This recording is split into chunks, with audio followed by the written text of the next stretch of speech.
Debloating is treated like this ancient forbidden ritual, and some people even try to charge you money for it. But the truth is, it's about as hard as cracking an egg. If you've watched videos before that told you to try some random tricks, but somehow you still wake up looking bloated, this video is for you. Let's start with the obvious first. You would have already heard people say, eat less junk, sleep more, drink less alcohol, and just generally lifestyle changes. That's the first level of debloating. A high sodium meal can hold more water in your body. Take it like this. You had a giant pizza last night with a bunch of salty snacks and barely slept a wink, and then woke up looking like a swollen version of yourself. Yeah, that's exactly what's gonna happen. That's why the first level of debloating is really simple. Cut back on heavily processed and salty foods. Don't go crazy with alcohol. Get a nice 7 to 8 hours of sleep, and just start eating like a normal human being. You don't need to remove every single gram of sodium from your diet. You don't need to eat nothing but chicken and broccoli. You just need to stop making super salty junk food the main character of your diet. And here's where it gets a little more interesting. It's just not the sodium that causes bloating, but there is another mineral that secretly helps it. We'll get to that in a minute. But now let's talk about number 2, glycogen. If you've ever started a diet, you've probably noticed that the moment you start eating less, boom, a few days later you've already lost several pounds. And you're thinking, oh wow, this is so good. Well, slow down. You've probably lost water. Your body stores carbohydrates in the form of glycogen. The most of it is stored in your muscles and liver, and glycogen is stored along with water. So when you suddenly eat fewer carbs, your glycogen stores can drop along with the water in it. That's the reason people can look noticeably leaner after a few days of dieting. Your face can look a little sharper, your stomach can look a little flatter, the scale can move pretty quickly, and it can make you feel like you just unlocked some secret fat-burning cheat code. But here's the part people don't understand. Due to the fastest change in water and stored glycogen, the moment you start eating more, you'll come back to the swollen version of yourself. You don't need to completely remove carbs from your diet, because once you understand glycogen, you will stop freaking out over weight changes every time. Now let's get back to the mineral that you need to take a look at along with sodium. Number 3, potassium. You would have heard that you need to eat potassium to lower the effect of sodium. Honestly, that's not completely wrong, but no one tells you how much potassium you actually need. Potassium is a direct counter to the excess sodium in your body, so drinking things like coconut water and eating things like bananas will help with debloating. But remember, it's not about just eating more potassium, it's about achieving a 4-to-1 potassium to sodium ratio. But here's where people make it way more complicated than it needs to be. You don't need to start eating 12 bananas a day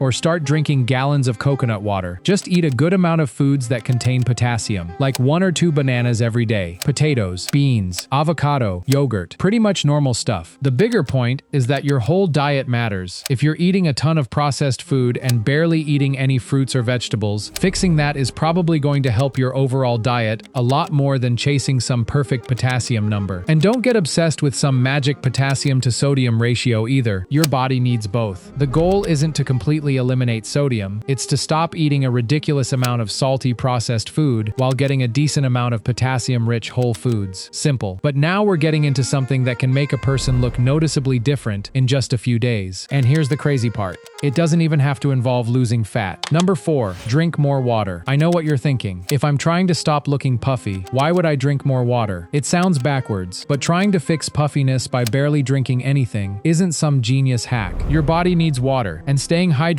also helps your digestive system keep things moving, especially if constipation is part of the reason you're feeling bloated. So don't wake up and decide you're going to drink nothing all day because you want to look dry. Just drink water regularly. You don't need to force some exact number just because a guy on TikTok said you need 3 liters. Your water needs depend on things like your body size, activity, food, and environment. Just stay properly hydrated. And yes, coffee can make you pee more because caffeine has a mild diuretic effect. But here's something I would not do. Don't turn debloating into a competition to see how much fluid you can flush out. You don't need 5 cups of coffee. You don't need some mystery detox tea. And you definitely don't need to intentionally dehydrate yourself. If you already drink coffee, cool. Have your coffee. If you like green tea, cool. Have your green tea. But don't think you need a giant collection of drinks just to make yourself pee more. Because the next thing we're talking about is something that can make your stomach look bigger even when you haven't gained any fat. Number 5. Fiber. This is one that gets ignored all the time. People think debloating is only about their face, but your stomach can be bloated too, and sometimes the problem is really simple. You're not going to the bathroom properly. If you're constipated, you can feel full, uncomfortable, and bloated because waste is sitting in your digestive system longer than it should. And this is where fiber comes in. Foods like oats, fruits, vegetables, beans, and whole grains can help you get more fiber and support regular digestion. But don't make the mistake of thinking more fiber equals less bloating. Not always. If you currently eat almost no fiber and suddenly start throwing huge amounts of fiber into your diet, you might actually feel more spafer, more bloated at first. Your gut needs time to adjust, so increase it slowly, drink enough water, and get your fiber from normal foods before you start treating supplements like they're candy. You can also use a fiber supplement if you actually need one, but don't just take a giant scoop every night because you saw someone recommend it online. The goal isn't to fill your stomach with fiber. The goal is to keep your digestion moving normally. And once your digestion is under control, there's another really simple thing you can change: when you eat.